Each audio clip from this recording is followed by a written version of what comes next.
आज दोस्तों आप लोगों से चर्चा करें विटामिन डी की कमी से कौन सा रोग होता है। विटामिन डी की पूर्ति कैसे करें बिना धूप में बैठे, आज हम इस पे बताएंगे और इसी पे चर्चा होगा। विटामिन डी हमारे शरीर की ग्रोथ के लिए बहुत इम्पॉर्टेंट है। अगर आपका विटामिन डी भरपूर मात्रा में नहीं मिल रही है तो आपके बच्चों का ग्रोथ भी रुक सकता है, आपको तमाम बीमारियां भी हो सकती हैं। अब विटामिन डी की कमी से कौन सी बीमारियां होती हैं, इसकी हम पूर्ति कैसे करें बिना धूप में। जैसे दोस्तों सब लोग जानते हैं आज सबकी लाइफ स्टाइल चेंज हो गई। कितने लोग तो ऐसे हैं सो के उठते हैं, फ्रेश होने के बाद वो ऑफिस चले जाते हैं। ऑफिस में पूरा दिन उनको हो जाता है, शाम हो जाती है, फिर वापस आते हैं। उनको महीने दो महीने तो सूर्य की रोशनी लगती ही नहीं, तो विटामिन डी कहाँ से मिलेगा। जब विटामिन डी नहीं मिलेगा तो हमारे शरीर की हड्डियाँ वीक हो जाएगी। तो सूर्य की धूप सबसे बहुत जरूरी है। अगर आप सूर्य की धूप नहीं ले पा रहे हैं तो बिना सूर्य की धूप लिए आप विटामिन डी की पूर्ति कैसे करें, पहले बात। दूसरी बात, एक दिन में कितनी विटामिन डी की रिक्वायरमेंट होती है, आपकी उम्र के हिसाब से कितनी उम्र में कितनी विटामिन डी चाहिए, ये भी आज चर्चा करेंगे। और उस विटामिन डी की कैसे आपको पूर्ति करना है वो भी बताएंगे। विटामिन डी की कमी के लक्षण क्या हैं वो भी बताएंगे। और विटामिन डी की कमी को जो है क्या क्या रोग होते हैं वो भी बताएंगे। तो चलिए पहले जान लेते हैं विटामिन डी की कमी से होने वाले रोग। जैसे अगर आपको विटामिन डी की कमी है तो इसमें हड्डियों की बीमारियां होंगी, हड्डियों की बहुत सारी बीमारी, हड्डी का क्षय हो जाएगा, हड्डियों में दर्द हो जाएगा, तमाम तरह की। अगर आपको विटामिन डी की कमी है, हृदय रोग संबंधी बीमारियां होने लगती हैं, आपको शुगर भी हो सकता है, डायबिटीज, शुगर और संक्रमण रोग होने का खतरा रहता है।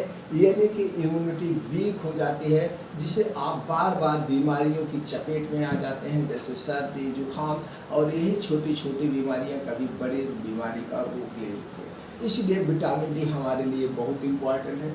अब उसके बाद है शुगर संबंधी रोग हो जाता है, कैंसर तक हो जाता है विटामिन डी की कमी से।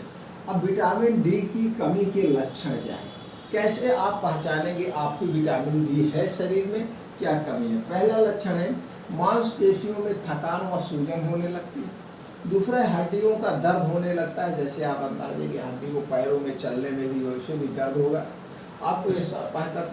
और बच्चों में मांसपेशियों का कमजोर होना या उनमें दर्द रहना, बच्चों की मांसपेशियों में भी दर्द होता है और उनका ग्रोथ रुक जाता है, लंबाई कम हो जाती है।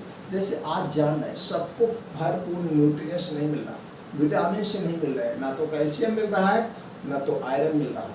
अगर आप गांव से हैं तो आपके बच्चों को शरीर में धूप लग रही है, लेकिन अगर आप सिटी से हैं, बच्चा सुबह सो के उठ रहा है, 7 बजे सो के उठ रहा है, 7 बजे की स्कूल है, लड़का उठा नहीं कि तुरंत उसे नहा धुला करके कपड़े पहना के टिफिन पैक करके हम क्या करते हैं स्कूल भेज देते हैं। बच्चा स्कूल में गया तो भी एक कमरे में बंद है, क्योंकि किसी स्कूल में एक्टिविटी ठीक से होती नहीं, खेल वगैरह तो कराई नहीं। फिर बच्चा वहाँ से गाड़ी में बैठा, धूप लगी नहीं, आ गया घर पे आया, खाना खाया, स्कूल में पढ़ा है, थकान उसको लगी है।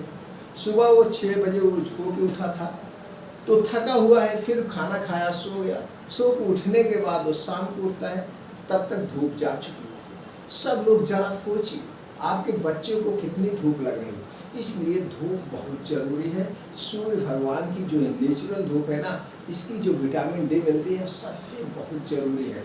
ये होता है ये नहीं मिल पा रही है, उसके बाद क्या होता है बार बार बीमार या संक्रमित बच्चा हो जाता है। बच्चा हुआ या बड़े हुए कोई भी अगर विटामिन डी की कमी है तो बार बार उन्हें बीमार होना पड़ता है, संक्रमित होना पड़ता है, वायरल फीवर, तमाम तरह के थकान मासूम होना, ब्लड प्रेशर का बढ़ जाना, कमर व पीठ का दर्द, बच्चों की ग्रोथ रुक जाना, बालों का झड़ना, मांसपेशियों में दर्द, चिंता, इम्यूनिटी कमजोर हो जाती है। ये सारे लक्षण अगर आपके अंदर दिख रहे हैं तो एक बार आप अपने विटामिन डी की जांच करवा लीजिए, या खुद एक दिन बैठ करके अपने पूरे महीने की डाइट पे पूरा फिगर बना लीजिए, हम क्या क्या ले रहे हैं, इस महीने हमने कितनी विटामिन डी के स्रोत लिए। अभी हम बताएंगे विटामिन डी की स्रोत लें तो उसमें आपने क्या क्या खाया, क्या आपको विटामिन पूरी मिल गई होगी। अगर नहीं मिल गई होगी तो एक बार विटामिन डी की जांच करवा लीजिए, फिर उससे रिलेटेड चाहे मेडिसिन ले लीजिए या घरेलू उपचार कर लीजिए, या धूप में बैठ के भी आप पूर्ति कर सकते हैं। अब हम जानते हैं विटामिन डी के स्रोत क्या क्या हैं। हमें किन किन माध्यमों से विटामिन डी मिल सकता है? सबसे नंबर 1 माध्यम है दोस्तों जो प्रकृति का है, सूर्य की धूप। रोज सुबह सुबह की जो किरणें निकलती हैं, गर्मी हो या ठंडी हो, आप 10 से 15 मिनट का समय आप निकाल के डेली अगर धूप में बैठ रहे हैं तो आपको कभी लाइफ में विटामिन डी की कमी होगी नहीं। अगर आप धूप में नहीं बैठ पा रहे हैं तो कुछ इसके स्रोत हैं, तब भी आप डेली अगर नहीं बैठ पा रहे हैं तो हफ्ते में एक दिन तो आपको आधे घंटे बैठना ही है। संडे का दिन आप बैठें, नहीं तो बाकी दिन शाम को अगर ऑफिस से जल्दी आ जा रहे हैं या किसी दिन आप ऑफिस नहीं जा रहे हैं या आपका ऑफिस ऐसे स्थान पे जहाँ धूप की किरण ले सकते हैं, तो समय निकाल के हफ्ते में 1 से 2 बार कम से कम 15 से 20 मिनट आप जरूर बैठें। ये प्रकृति है, जब प्रकृति की धूप आपकी किरण जो पड़ेगी ना, आपका शरीर निरोगी हो जाएगा। इसलिए खास करके कुछ लोग तो ऐसे हैं धूप में निकलना ही नहीं पसंद, मैं तो काला हो जाऊंगा। अरे भैया काला नहीं हो जाओगे, जो प्रकृति का बना बनाया आपका शरीर है वो न तो काला होगा न तो गोरा होगा। जैसे भगवान ने बना दिया है आप वैसे रहेंगे, कुछ लगाएं या न लगाएं तो आप धूप जरूर लीजिए। कुछ लोग ऐसे बन छन के निकलते हैं उनके शरीर में कहीं धूप ही नहीं लग सकती। अरे भैया कुछ लोग तो ऐसे भी हैं दिन भर बेचारे काम करते हैं, कुछ राजगीर ऐसे हैं, प्लम्बर ऐसे हैं, क्या वो काले हो जा रहे हैं? अगर धूप में रहते वो काले हो जाते तो डेली वो तो काला हो जाते। लेकिन जो भगवान ने बना दिया है वो रहेगा। हाँ कुछ डिफरेंट होता है, लेकिन डिफरेंट उसको पड़ता है जो कभी धूप में निकल नहीं रहा है, कभी एक आध दिन निकलेगा भी तो उसके चेहरे पे तो स्वाभाविक है उसका रिएक्शन होगा। जैसे कोई चीज़ जब कभी आप खाए नहीं है, जब उस चीज़ को आप खाएंगे तो उसका उल्टा रिएक्शन तो होगा ही, क्योंकि आपकी बॉडी उसको ऑब्जर्व नहीं कर पाएगी। उसी तरह से जब धूप लग नहीं रही तो आपका एक शरीर जब आप धूप में जाएंगे तो बॉडी का रिएक्शन होगा, तो आप फावले हो जाए तो आपको लगता है अगले दिन में धूप में नहीं निकलूंगा। डेली बैठिए तो फिर होगा ही नहीं, क्योंकि प्रकृति जो गोरा काला बना के भेजा आप वैसे ही रहेंगे। दूसरा है दोस्तों मछली, आप मछली खा सकते हैं, या कॉड लिवर ऑयल तेल आता है, मछली का तेल आता है, उसमें विटामिन डी भरपूर मात्रा में पा सकते हैं, उसको ले सकते हैं। लाल मांस खा सकते हैं, अंडे की जर्दी में दूध से बने उत्पाद, दूध से जितने बने उत्पाद हैं सब में विटामिन डी पाया जाता है। लेकिन दूध जो हो वो शुद्ध दूध होना चाहिए। पैकेट का उत्पाद, ये बाहर का उत्पाद नहीं, आधा केमिकल आधा फर्जी, बाहर की किसी भी चीज़ पे दोस्तों आप विश्वास मत करना, सब अवॉइड कर दीजिए। आप स्वस्थ रहना है तो घर का शुद्ध नेचुरल चीज़ यूज करिए, आपको कोई बीमारी नहीं है। टमाटर में और मटर में भी पाया जाता है, मूली, पत्ता गोभी, संतरा व मशरूम में विटामिन डी भरपूर मात्रा में पाया जाता है। आप मशरूम को यूज करिए, मशरूम वैसे में डाल दीजिए, धूप में सूख जाए, इसका पाउडर बना करके आप इसको भी ले सकते हैं। संतरा ले सकते हैं, मूली सस्ती है, पत्ता गोभी ये सब आप सीजन वाइज लीजिए। ये सारी चीज़ें ले करके आप घर पर ही विटामिन डी की पूर्ति कर सकते हैं। अब रोजाना कितनी विटामिन डी की ज़रूरत पड़ती है, सबसे पहले इसे जान लीजिए, और ये जानना आपको सबको ज़रूरी है। 12 महीने तक के बच्चों को, 0 से 12 महीने तक के बच्चों को रोजाना 400 आई यूनिट चाहिए, 400 आई यूनिट चाहिए। अब 1 साल से 70 साल की उम्र को, 1 साल से 70 साल की उम्र को 600 आई यूनिट। अगर आप 70 साल के ऊपर के हैं तो आपको 800 I unit daily vitamin D की ज़रूरत पड़ती है। अब आप इसको चाहे खाने से पूर्ति करिए और चाहे इस उत्पादन से पूर्ति करिए। अगर आप इसकी पूर्ति नहीं करेंगे तो आपको बीमारियां लगी रहेंगी। अब हम कुछ घरेलू उपचार भी बता देते हैं जिसमें विटामिन डी अधिक मात्रा में पाया जाता है।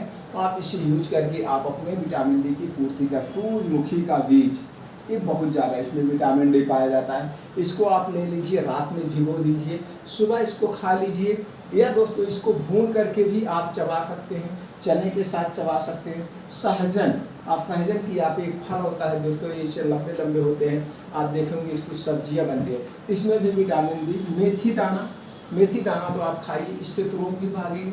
रात में आप मेथी दाना 1 चम्मच यानी 5 ग्राम भिगो दीजिए आधे गिलास से कम पानी में, उसके बाद सुबह वो पानी पी लीजिए और मेथी दाना चबा लीजिए। इससे 80 तरह की बीमारियां भी खत्म। कभी पेट से रिलेटेड कोई बीमारी नहीं होगी, आपका पेट बाहर नहीं निकलेगा, आपका वजन कम हो जाएगा, और दोस्तों आपको गैस वगैरह बन रही कुछ नहीं होगा, ब्लड प्रेशर, ब्लड शुगर कुछ नहीं होगा। मेथी दाना इतने आप में एक शक्तिशाली औषधि है। उसके बाद आप काजू का दूध ले सकते हैं और वैसे दूध ले सकते हैं। इन माध्यमों से आप बढ़ा सकते हैं, अपने विटामिन डी की पूर्ति कर सकते हैं। नहीं तो आप अपने खाने में ऐसी कुछ चीज़ें लीजिए जिसमें विटामिन डी मिल सके। और आयुर्वेदिक कैप्सूल दोस्तों अश्वगंधा भी आप ले सकते हैं। अश्वगंधा सबसे ज़बरदस्त औषधि है, इसको भी ले सकते हैं आप। इस ढंग से आप अपनी विटामिन डी की पूर्ति कीजिए। लेकिन सबसे पहला हम इसी पे जोर मारेंगे, प्रयास हो तो आप सूर्य की धूप में 10 से 15 मिनट जरूर बैठिए। इस ढंग से आप विटामिन डी की पूर्ति करके अपने आप को स्वस्थ रख सकते हैं। तो दोस्तों सबको ये जानना जरूरी था हमारे हिसाब से, क्योंकि आज बच्चों का ग्रोथ कम होता जा रहा है, सब बच्चे छोटे हो जा रहे हैं, बच्चे बढ़ नहीं रहे। लेकिन गाँव के बच्चे नहीं, ये शहर के बच्चों में प्रॉब्लम है। गाँव के बच्चे आज भी तो लंबे लंबे, चूँकि सुबह हुए धूप में दिन में खेल रहे हैं, स्कूल गए ला के जो है अपना बैग इधर फेंके फिर चले गए खेलने, वो ज़्यादा से ज़्यादा खेलने में। लेकिन शहर में क्या, घर के 4 दीवारी के अंदर कैद हैं, बाहर निकलने का उनको समय ही नहीं है। समय जाए किसके साथ खेलने जाए, ये सारी चीज़ें हैं। तो आप विटामिन डी को हल्के में मत लीजिए। विटामिन डी हमारे बॉडी के ग्रोथ के लिए, हमें रोग निरोधी बनाने के लिए विटामिन डी बहुत ज़रूरी है। तो विटामिन डी की सही मात्रा लेकर अपने आप को स्वस्थ रखिए, हेल्थी रखिए।